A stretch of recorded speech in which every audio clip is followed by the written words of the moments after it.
Hi guys, welcome back. I'm Emma. Today's video I'm going to talk about constant self-doubt and about what we can doubt is really attainable.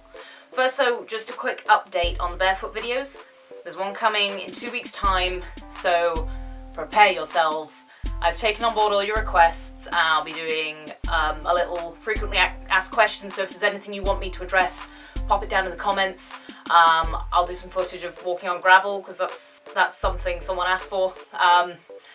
And generally just discussing the questions I get regularly and how I'm dealing with it. Now, I'm a chronic overthinker and that often causes a lot of self-doubt, and I'm a very driven person as well. So combine all of these things into one and you get a hot mess. But I often think, am I working towards something that isn't attainable? Am I pushing harder and harder and harder for something that's not going to happen? It can often get me quite down. I suffer with depression, mainly SAD, and when I'm pushing and pushing and pushing for a goal, it can get to the point where I'm going, is there any point? Is this worth it? Am I just being a busy fool?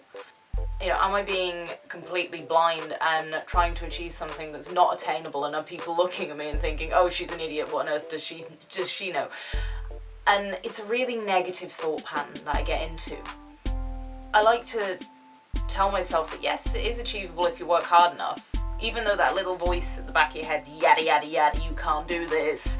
I'm sure it's familiar with a lot of lifters and people who strive for better. It can be really hard to combat those thoughts of self-doubt. So you're not alone in this. I'd love to hear if I'm not the only one who has that horrible little voice that says this isn't attainable in the back of my head. One thing that I find helps me overcome these negative thought patterns going on in the back of my head is reminding myself that some of us have to work a little bit harder than others. Some of us have a better genetic potential than other people. I've got a long line of farming genes, so I think that gives me a little bit of help with having a stronger body. I'm short-bodied, so that makes my middle really strong. But then I have very long femurs and quite long limbs, which makes my squats and bench a lot harder because of moment arms and range of motion. You've got a lot more pressure. I often struggle with a bit of a good morning squat. I don't know exactly if that's directly linked to long femurs, if it's misfiring of hammies and quads, or if it's dorsiflexion, or if I'm just a bit broke. If you're interested in all those mechanics, I have written a blog on this, so check it out in the description below. But sometimes I do find myself getting really fed up and thinking, am I just constantly swimming against the tide? Is this really meant for me? Because my squat mechanics are bad. But then I think I've got an awesome deadlift. My deadlift is really tough and really strong. Even though I see people who are 20 kilos lighter than me lifting 40 kilos more than me. And I just got to remember they've been doing it for longer. And maybe they've had better coaching, maybe they've had better opportunities, who knows? When I get these thoughts in my head, I like to try and take an actionable step to confront those thoughts. So as soon as I hear that little voice echoing in my head, I say, oh, why's that? No.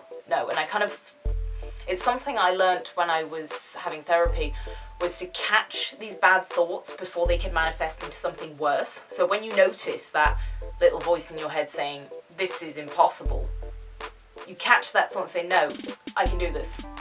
If you have that thought in the back of your head saying, when you're watching an Instagram video of someone lifting so much more weight than you, and you're thinking, oh, I'm never going to get to that, catch that thought and say, no, I can do this. Chuck it out.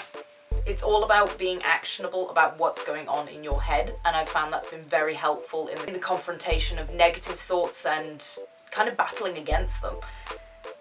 I also like to follow people on social media that inspire me, and also who I can kind of relate to. So say they've got a similar body type or similar lift mechanics, or they're just really cool people that you can feel like you can get on their level. Because social media gets a lot of stick, and I understand why. There's a lot of stuff going on in that world which is really unhealthy for us to be constantly consuming. And yes, I'm a phone addict, just like everyone else. I'm constantly scrolling Instagram and then thinking, hey, where did that last hour go?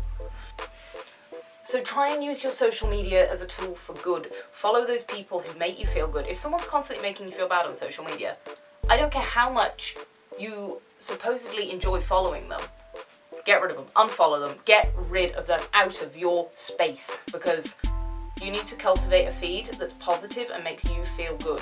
So then social media isn't a place for you to berate yourself. There's a number of lifters I also follow who aren't super lean, because sometimes I can get really hung up about being super lean all the time. And in a power-based sport, that's not a good thought pattern to be having. So I follow a spectrum of athletes of all different shapes and sizes, but particularly go for the ones with similar issues that I have and kind of feel a little bit less alone. I'd love to hear from you in the comments if you've had issues with self-doubt and, you know, your experiences with that, how you've coped with it. Really, you know, tell a story. I'd love to hear what you guys have been through and hear how you've dealt with it, because I think other people can learn from our experiences as well. Also, if you like the video, give me a like. If you like what I'm doing, subscribe. I'd really appreciate it. And until next time, 2 weeks time, I'll have a barefoot video. Until then, peace out.